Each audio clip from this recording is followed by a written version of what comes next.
اعوذ باللہ من الشیطان الرجیم بسم اللہ الرحمن الرحیم۔ آج سے حسن سلوک اور صلہ رحمی سے متعلقہ احادیث کا آغاز ہو رہا ہے۔ پہلی حدیث کا عنوان ہے ماں کے قدموں تلے جنت ہے۔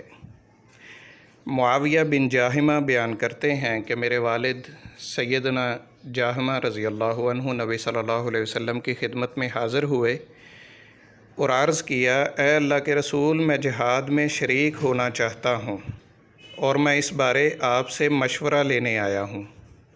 تو آپ صلی اللہ علیہ وسلم نے پوچھا، ہل لک من ام، کیا تمہاری ماں زندہ ہے؟ انہوں نے کہا جی ہاں۔ تو آپ صلی اللہ علیہ وسلم نے فرمایا، فَالْزَمْهَا فَإِنَّ الْجَنَّةَ تَحْتَ رِجْلَيْهَا، اس کی خوب خدمت کرو کیونکہ جنت اس کے قدموں کے نیچے ہے۔ سنن نسائی 3104۔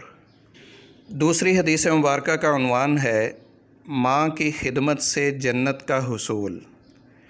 ام المؤمنین سیدہ عائشہ رضی اللہ عنہا بیان کرتی ہیں کہ رسول اللہ صلی اللہ علیہ وسلم نے فرمایا، نمت فرأیتنی فی الجنۃ فسمعت صوت قارئ یقرأ فقلت من ھذا قالوا حارثۃ بن النعمان۔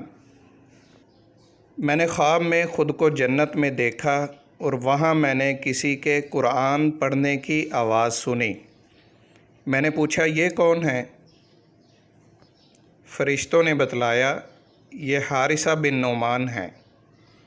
اس کے بعد رسول اللہ صلی اللہ علیہ وسلم فرمانے لگے، کذالک البر، بھائی نیکی کا صلہ تو یوں ہی ملتا ہے۔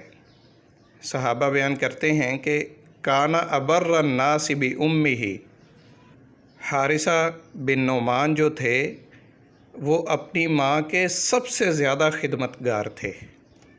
مسند احمد 25182۔ تیسری حدیث مبارکہ کا عنوان ہے جنت کے درمیانی دروازے کی حفاظت کیجیے۔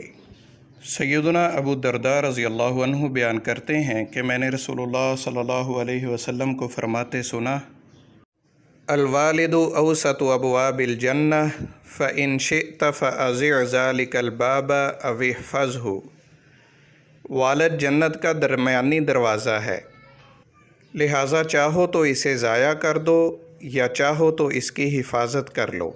سنن ترمذی 1900۔ یعنی اگر تم اپنے والد کی خدمت و فرما برداری کرو گے اور اس کے ساتھ اچھے رویے سے پیش آؤ گے تو تم جنت کے درمیانی دروازے سے جنت میں داخل ہو جاؤ گے، لیکن اگر تم اس کے برعکس رویہ رکھو گے تو اس دروازے کو کھو بیٹھو گے۔ اگلی حدیث مبارکہ کا عنوان ہے اللہ کی رضامندی اور خوشنودی حاصل کیجیے۔ سیدنا عبداللہ بن عمر رضی اللہ عنہ سے روایت ہے کہ نبی کریم صلی اللہ علیہ وسلم نے فرمایا، رضا الرب فی رضا الوالدین وسخطہ فی سخطہما۔ والدین کی رضامندی میں رب کی رضامندی ہے اور والدین کی ناراضی میں رب کی ناراضی ہے۔ صحیح الجامع الصغیر 3607۔